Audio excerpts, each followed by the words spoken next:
go. So welcome to Art 117. So I went back to basics, and one of the basic things that we can do as designers when we are trying to create or replicate a mask or make little subtle changes to the mask to see how it might fit is to do it in paper. And so I've been playing around a lot with paper and paper products to kind of redraw and redesign my masks and see how they might fit together. Now, because I'm trying to make this thing out of paper, I have to have some tabs that I can glue together so that all of these tabs that are indicated on this this thing are the tabs that I would actually fold in on each other, and I could glue those tabs together like where my fingers are in this joint, so that that kind of is the same kind of a thing as a sewn seam on this idea. But when I'm doing it in paper, I don't have a sewing machine, and I can't take my paper model and turn it inside out because it's not as flexible as paper is. So I had to do a couple of things that were different in paper rather than in a cloth material. So that kind of changes things. But otherwise, this is the same pattern or the same concept that we're working with my upgraded pattern from over the weekend, from what I learned about this angle, which is very critical to be able to make it fit on the nose, and this tiny little angle down here, which makes it fit around the chin, and all of that. One of the things that we learned this weekend is that my mask pattern was too small. Even my large mask pattern was too small. My large mask pattern was only fitting people with a medium-sized face, and people who made mediums and smalls made masks that were way too small. So I have enlarged the outside margin of the mask, the sewing allowance, the seam allowance, so that the mask is a little bit bigger. So I've did this thing in the hour before class this morning to kind of show you guys this process, and I wanted to walk us through this process one more time. But I am a little bit anxious to try to just take a piece of filter material and stick it inside this mask to see what the actual final outcome might be. And this is difficult because this mask is not as flexible as cloth material. And so I'm having just a little bit of trouble on camera in front of you guys tucking this in. So I'm just going to do it, and I'm going to cheat a little bit and try to get my filter tucked inside of the mask to illustrate the point that I'm trying to make here. So I've got liners glued inside of my covers for my mask design, just like we've been talking about.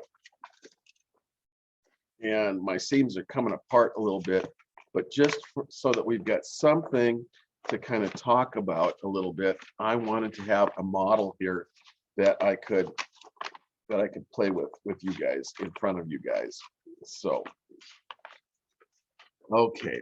So I had to cheat a little bit. I've still got my outside seams open a little bit. What I want to actually do is fold these over. Let's see, I'm going to change my angle just a little bit so I can show you guys what I'm talking about. Camera angle to the bird's eye view. And so we're going to do this like this. So these tunnels would fold over then to be like this and like this, and they will glue together. And I still want to be able then to create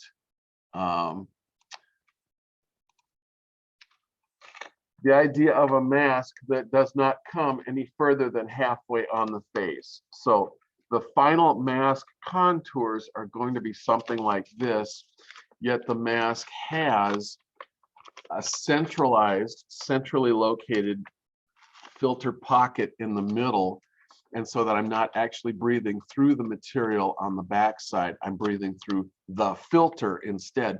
The filter and the filter opening is placed right where it's supposed to be, right in front of my nose and mouth, so that I can get unrestricted airflow to travel through the mask. Now, the last thing I have to do with this mask, and the thing that we failed to do on the weekend, was to perforate the front of the mask with a series of holes about half an inch apart, about 1 centimeter apart, enough holes so that the surface area of all that holes equals, what my trachea is, pretty much what my windpipe is inside, my throat. So we've got this much air coming through at normal breathing pressures, and that much air, that much volume of air has to be able to go through the mask and through the filter in an unrestricted or very lightly restricted kind of a way.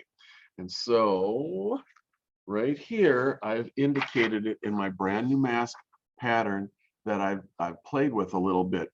This is the front edge of the mask right here. This is the nose portion that goes up over the bridge of the nose. And then this series of dots right here, or circles, is the holes, the series of holes that would penetrate the mask, that would line up with the filter in the middle of the mask so that you can actually filter the air as you're breathing in and out of the mask. And we don't really have to run it up any place else in the mask, because this really corresponds with where the mouth is and where the nose is, and kind of this triangular area in front of the face where you're going to wind up, doing 90% of the air exchange that's coming, in and out of your mouth has to kind of go through that area. And we're trying to get the unrestricted air exchange to happen through the mask and not around the outside edges. So that when I come back to this thing, that series of holes is going to be right there, and that's where that's going to happen. So, I put this thing together out of a shopping bag, taking the basic Safeway brown paper bag as kind of a really nice way to kind of work with patterns and glue up something that might be a prototype for a mask. This is the prototype model that we would come up with after we have, refined the pattern enough. We kind of work with the pattern, we refine the pattern to try to get it to fit the face, and we cut it out and we glue it together, and so we have a prototype. And the prototype is just flexible enough so that it can do some of the same kinds of things that fabric can do, so that it can stretch around the face, and it can hold its shape, and it can sit here where it needs to. One of the nice things that I discovered about the brown paper bag is the color. The color is a really neutralized light tan brown color. And once again, I was talking last week about trying to find a neutral color that would go, that would complement most people's facial features and coloring and stuff like that, and not compete with the eyes, because the eyes have the most contrast. And so we want the eyes to be the focal point. We'd like this to be a secondary thing, that it doesn't quite draw attention to itself. Now, except for the fact that I took, when I was cutting out of the Safeway bag, I cut a little piece of the red thing here, and it's there. That's just because this is a model. But basically, this gives me now a really good working template that proves the pattern. And this is really all that they're going to be interested in for Invent Oregon when we do the thing on Thursday night, is they want a model or a template concept, and maybe a little bit of a drawing, and the pitch. They're going to want the pitch of, what problem are we addressing? And so I've got all of that stuff that I will be typing up, and I'll be putting into your coursework so that it's downloadable to you, and you have that stuff to go off of, so that you'll have, the updated, upgraded pattern, and this kind of stuff to be able to use and talk about. You'll still have to make one yourself, and that's going to be the big thing. Can you make a mask that has these features in it, or features that you decide to innovate yourself. But can you make this mask? And then for the team that's talking about it with Invent Oregon on Thursday night, will you be able to just talk generally about this concept and be able to present it in about 2 to 5 minutes for the invention showcase on Thursday night? I've got 3 team members signed up for that. I want to see if I could get Madison involved with that, because after meeting you this weekend, I thought that you're a very personable person who might be able to actually speak in front of others or speak on camera. You might have some of the more advanced design skills and sewing skills to be able to bring to the team to be able to help sew the next generation, the 4th generation mask design into something that's in fabric instead of as a paper model. So that is the concept. I wanted to pause for a minute and just ask you guys if there's any questions, because you guys have been like drinking from the fire hose for the last several class meetings. And I'm really sorry about that. It's been a lot to try to present to you about the idea of the mask design concept. But I've been working on it for a year, and I'm trying to see how I can present all of the stuff that I've learned over a year and get you to absorb it, hopefully in a couple of days. So now that you can turn around and actually design your own mask, or use my, I'm totally happy to have you guys use this pattern to recreate this mask, and maybe put some of your own, little design, flourishes onto this to make this work for you.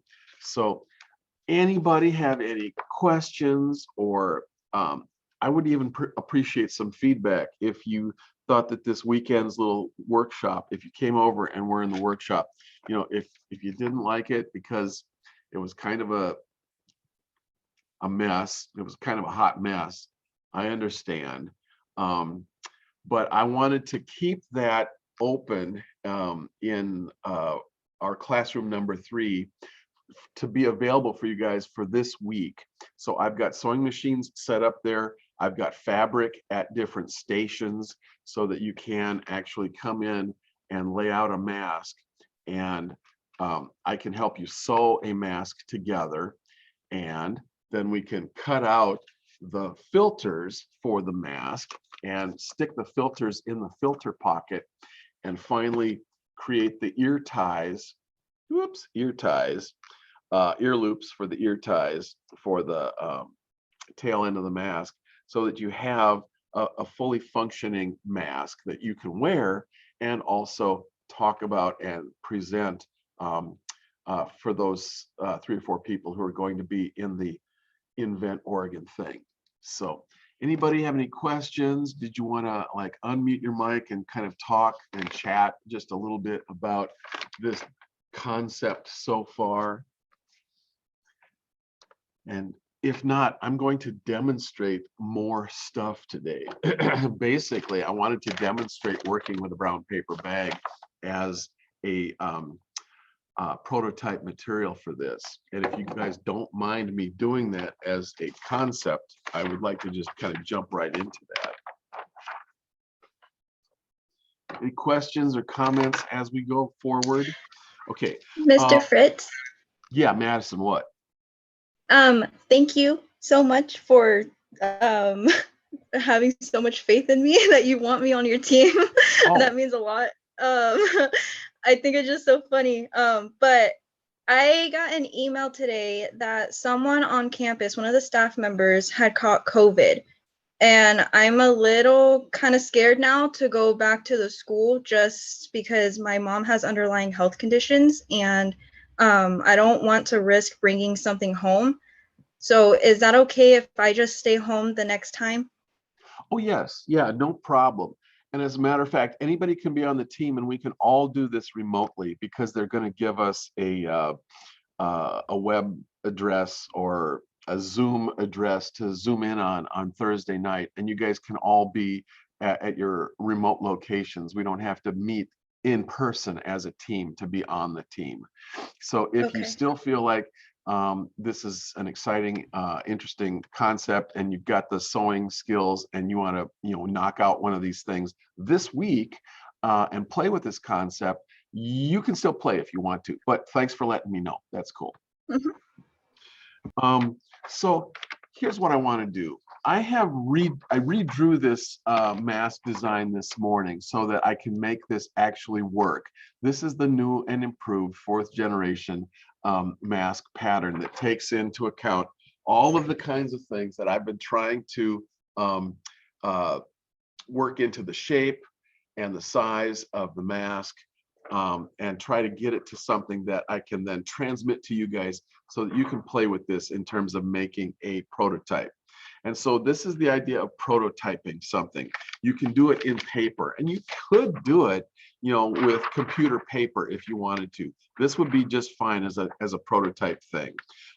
When I download, or I should say when I upload these mask patterns, and actually this was the first one, and now I have to, of course, do a cover and a liner, so that you've got a cover and a liner, so that we do. And then what we learned this weekend is we have to make 2 covers, a right side and a left side cover. And we have to make 2 liners, a left side and a right side liner, so that we've got 4 pieces of fabric or 4 pieces of paper that get either glued together as paper or sewn together as fabric to make this mask. And so let's see. I'm going to just very, very, very quickly, while I'm thinking about it, I'm going to take some string, which you guys can't see here. I'm going to take some string. I'm going to put it inside of this last little seam here and glue that together, so that that'll glue together while I'm doing my demonstration. And while the demonstration is happening, this is going to glue together. So let me just take something as stupid as glue stick, because I've been using glue stick to do this morning. So I'm going inside my mask. I'm going inside this little tab here. I'm going to put a little glue on there. I'm going to glue that shut over the top of my string, so that now I've got my string loop out, and I still want my string loop loose so that I can pull it and everything like that. And to hold these things in place, I'm just going to use some kind of clips. In this case, I've got clothespins. And then I'm going to do the other side. I'm going to do this side here. And once again, this is going to fold over like this. And I'm going to take my other piece of string, and I'm going to stick it in there. I'm going to put a little glue on here right like that, so that I've got glue stick on there, and bring this over and glue it in place, and try not to get my string in there, because I want my string to be loose, so I can tie my string as a ear loop. And I'm going to clamp it in place so that it can dry up and glue up with a couple of clothespins. So this is the mask, the prototype mask. And I'm going to change camera angles for just a moment to talk about this in front of you guys. So the prototype mask will work like this. It'll fit on your face. It has ear ties that we're going to tie into loops so that it can be looped around the ears. Some of you guys would prefer to have head ties that go all the way around the back of your head, so you can play with the idea of the length of these ties, and whether they're going to tie into each other behind your head or in ear loops and that kind of thing. But basically, this is my first paper prototype of this mask. I'm going to show you how I got to that. So I'm going to go back to the other view here. We're just going to walk you through this. So I'm here with a brown paper bag, a boring brown paper bag. And I've been working with my my design concept for the covers. And so I'm going to need to trace out 2 covers and 2 liners and then cut them out of the brown paper bag and glue them together. And so, as I was kind of redoing all of this, I was playing with, the sizes of things and how things fit on my face and what went wrong in terms of how much seam allowance that I didn't allow for the masks that we were sewing this weekend. And so I learned a lot from the things that I did wrong. I want to tell you guys that failure is a really good teacher. Failure is the most important thing that we've got, in terms of, learning about things. You don't learn quite as much from your successes as you learn from your failures. And so it's kind of important to go through this process a couple of times to see what it's really like,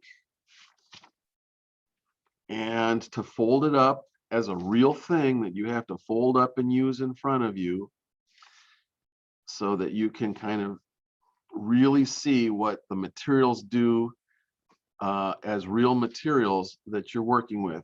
These are all going to be relief cuts. These have to be little kind of relief cuts so that the material goes away. And so this is a liner. This is the liner.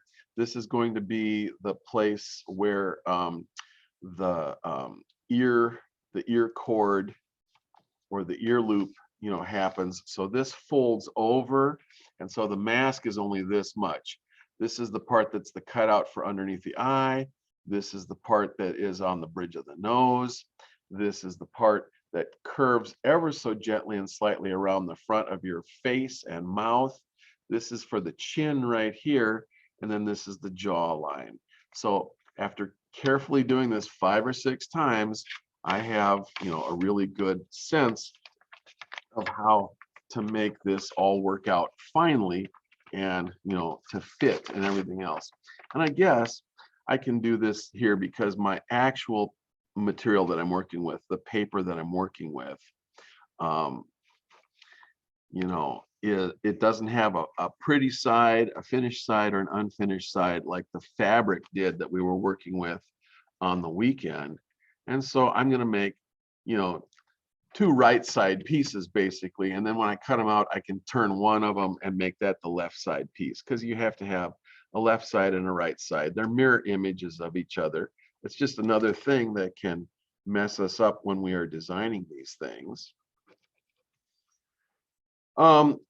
In my news feed this morning, 7 hours before sunrise, about midnight, I guess, a press release came out from the White House saying that President Biden has put out a challenge, a design challenge for a better COVID mask. And the presidential design challenge is for $500,000. And they want all kinds of people to participate in this thing. So I was wondering if, piggybacking on the Invent Oregon process that we are participating in, if we can also submit this thing for the presidential COVID mask design challenge, because that would be really cool.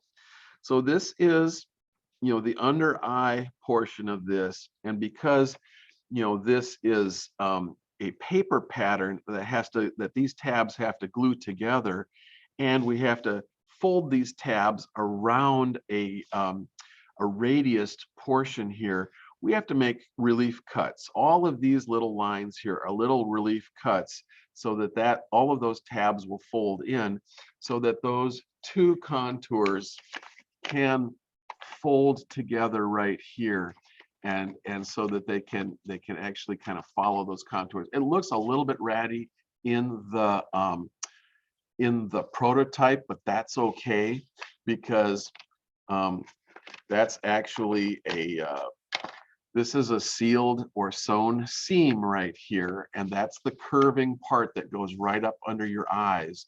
And so that there's a little bit of complexity to doing this in paper, because we have to make all of these little cuts so that I can fold all of these little tabs away from each other and then glue the tabs together to kind of create an inside and an outside of the mask right here.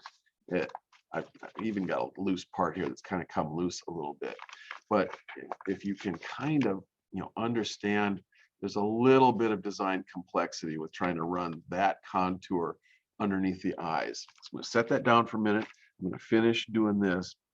So that was a real surprise to see that in my news feed, and hopefully that means that we could, participate or compete in another thing, in a different kind of a or an additional kind of a design challenge if possible.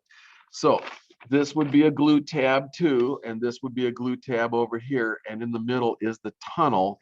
This is the actual ear loop tunnel for your ear loop or your ear tie or head tie. Let's call this one a head tie because that's what we're doing, head tie.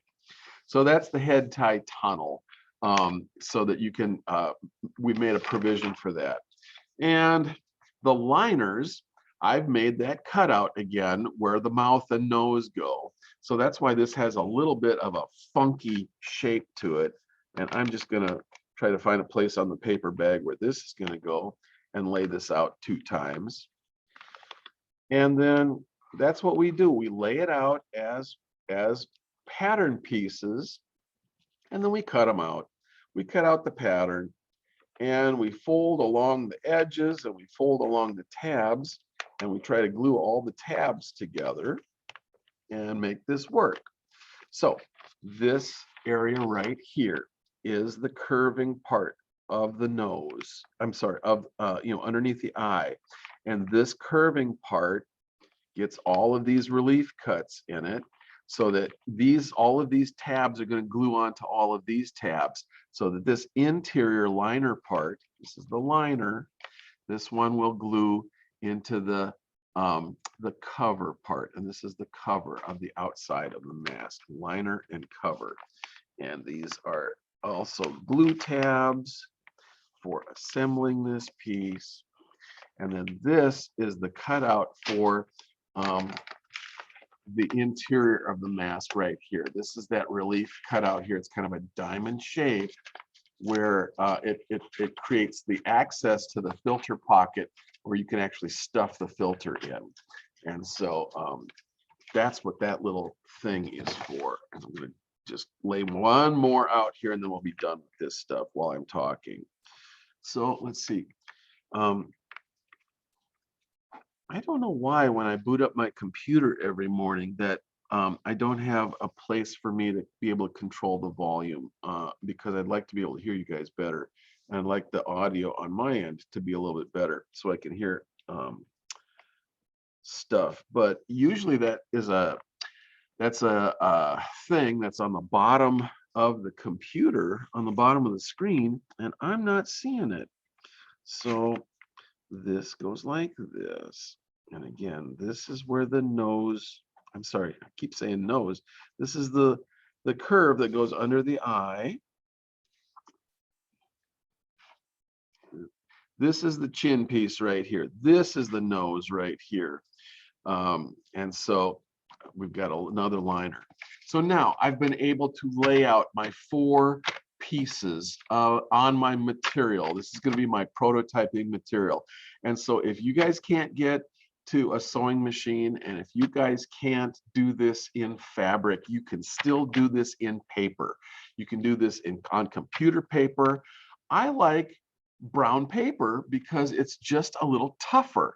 It's a little bit thicker.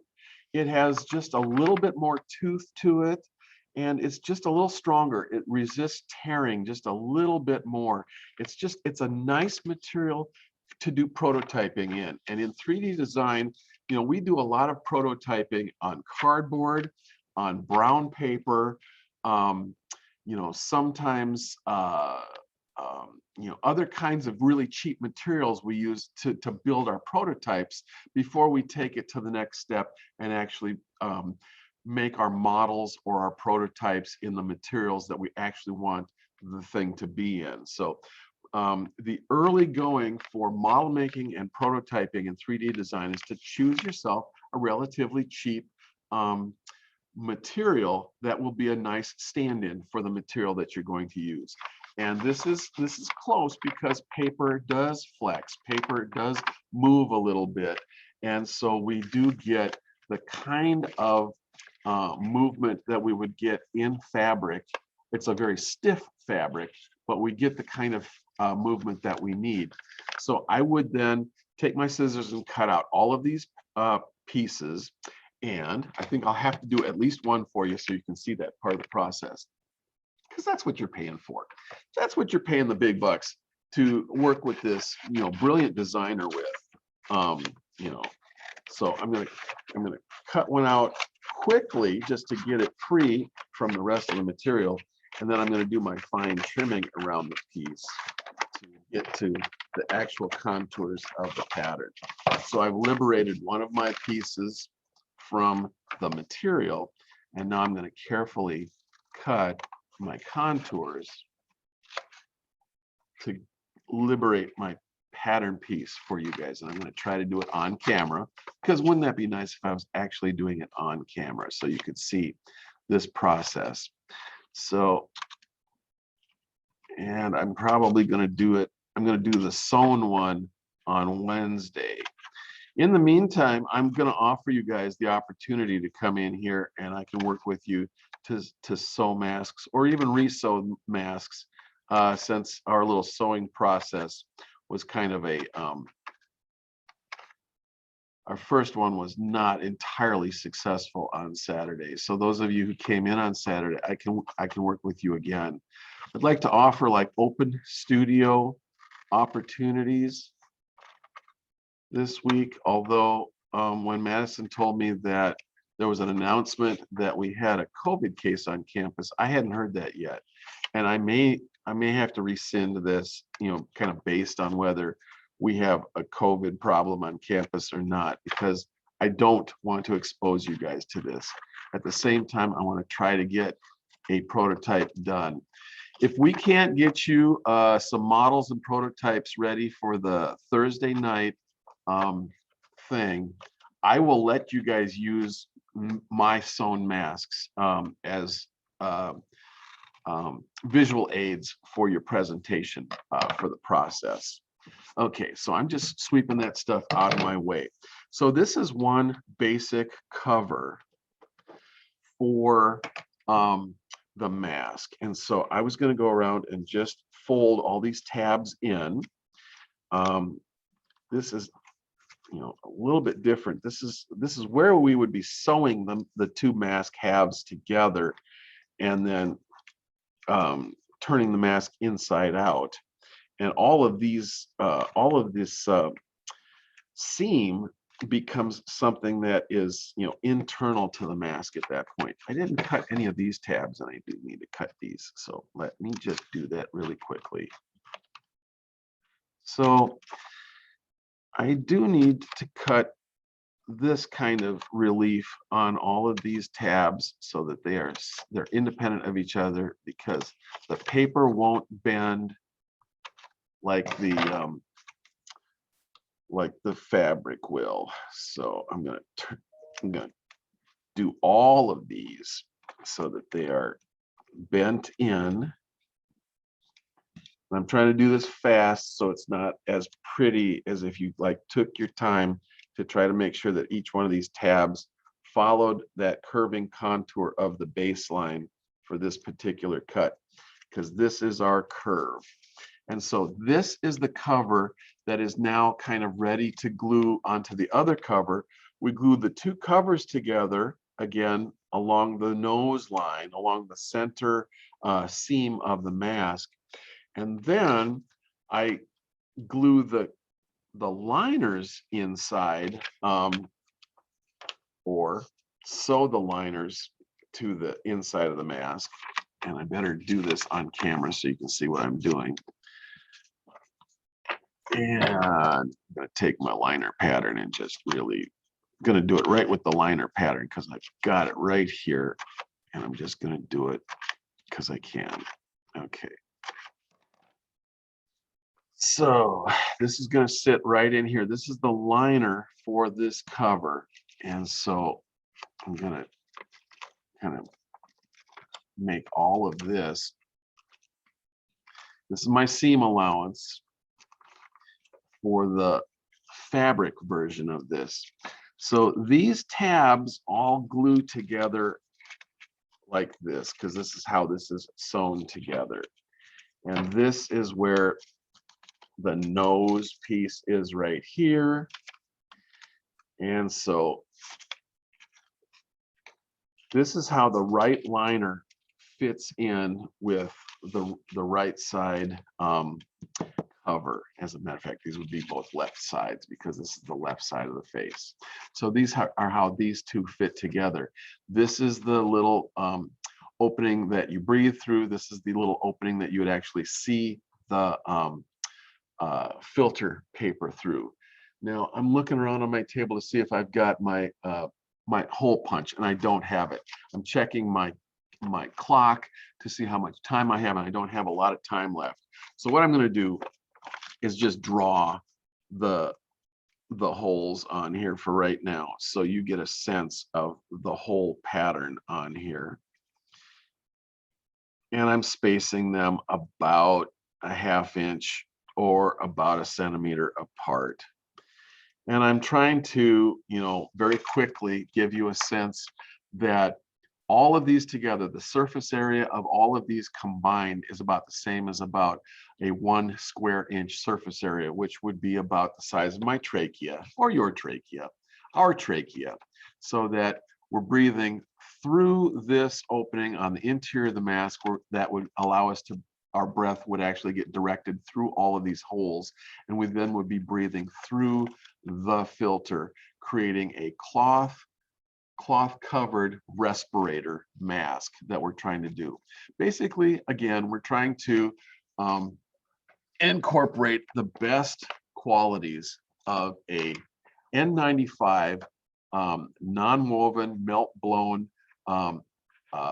respirator mask with the best qualities of something that looks a little bit better for a human to be able to wear, something that's comfortable to wear, something that doesn't look industrial, something that will flatter the face, and all of those kinds of things. And so we're combining the filtration of the filter mask with the little bit more sewn, constructed, more stylish cloth mask. And by combining the best aspects, the best characteristics of the two kinds of masks, that's the innovation that we're creating to hopefully save the world. And so I'm going to change camera angles and try to come back to you guys now so we can kind of wrap this up for the day. Now, do you have questions for me? Questions, comments? I'm all about the questions or the comments. I've been talking for 4 class periods now, trying to talk about this silly idea of a mask and the idea of taking the best ideas of filtration and combining it with a put together sewn mask that looks and fits a little bit better on the face. And that's the concept. I am a little bit concerned about my the team people who have sort of volunteered to play the game with Invent Oregon. So I want to check in with you guys. Are you guys still okay with this? Are you following along with this good enough so that you can be a good spokesmodel and good spokesperson for the concept, even if you don't get your own prototype built by Thursday? I'm going to be happy to get these to you so that you can have these in your hands, so that you can be on camera from your own remote location. And there's Ethan. What's up, Ethan? Oh, I was just gonna say, I think I'm cool with it. I mean, I'm a little bit nervous because we have to like speak and stuff, but I'm okay with it. I'm doing okay. God bless you. Okay, so far so good. That's fantastic. So by Thursday night, if we don't, we're going to try in the next 3 days to have you guys somehow create your prototype mask of some kind, maybe in your remote location. In the 40 minutes that we've been talking on camera, I've been kind of reflecting on my back burner, and I'm not feeling super comfortable about having people coming in anymore to actually sew a fabric mask.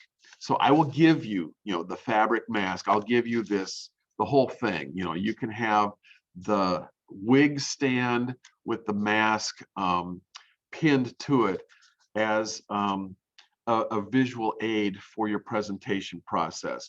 And I'll give you several of these so that you can hold them up in front of you and talk about the concept.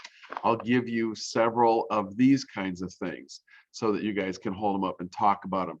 And if you guys are team members and you're not in the same location, I'm going to try to spread these out so that at least, each person on the team has one of these things with them at their location in your own dorm room. So that, when you take your turn to talk, you can talk about the mask, and you can talk about the prototype, and you can talk about the holes in the front of the mask, because the holes in the front of the mask are really important. And the filter pocket in the back of the mask is really important because there's a filter hidden inside this mask that does this, but it does it in a way more pretty, nice way. So I'll type up the pitch so that it's not so random like what I've just been saying. I'm going to type up the pitch, and I'm going to type up the 4 criteria that this mask is making in terms of fit, style, filtration, and being able to promote speech and public speaking through the mask, because those are really the things that people have complained about as the problems with mask design up to this point.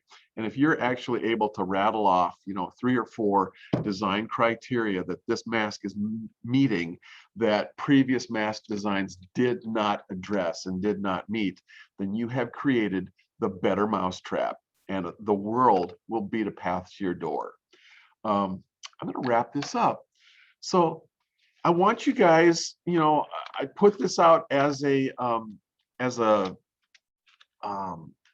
assignment in coursework, and I'm going to now for the next hour or so work on trying to upload the new patterns and create the new idea. I have to revisit what's in coursework right now to see what you guys have in terms of coursework. But I want you to have the latest pattern, and I'd like you to build, probably out of paper. If you can't do it out of fabric, I'd like you to build your own prototype mask so that you can actually pick up this mask, this prototype mask, and hold it up to your face, and you can demonstrate the idea that this Olsen style COVID mask prototype fits the contours of the face better and will ride here better and do all of the things that we're saying it can do, even if you have to make it out of brown paper. Brown paper packages tied up with strings. These are a few of my favorite things. It's just like, these are my favorite things, just like the sound of music for you guys. So look for the updated course assignment and coursework, and we're going to try to meet again on Wednesday and see what we can do. By Wednesday, I'll decide whether we can actually meet at all in person before we do this, and otherwise I will work with the team members to try to get these kinds of visual aids out to the team members so that you have them in front of your computer with you for Thursday night for the presentation. These along with the talking points, and you'll be all set to do the Invent Oregon thing. So having said all that, I'm going to say goodbye for now, and we'll meet again on Wednesday for sure. This is kind of a hot mess, but it's going to be a really interesting project. And the project will probably extend through next weekend in terms of trying to make your prototype. And then I want you to photograph your prototype and then upload it to the site so that, you know, a photograph of your prototyped mask design is going to be what you're turning in for this project. This is worth 100 points. It's a 100-point project. And I figured we would take about 2 weeks in the designing and prototyping of a mask design. And it doesn't help that I wear a black t-shirt when I've got black strings here to tie the mask on. Okay, I'll see you guys on Wednesday. Thank you so much. Have a good first part of your week. Bye-bye. Do you have any questions for me? Anybody want to hang out for questions?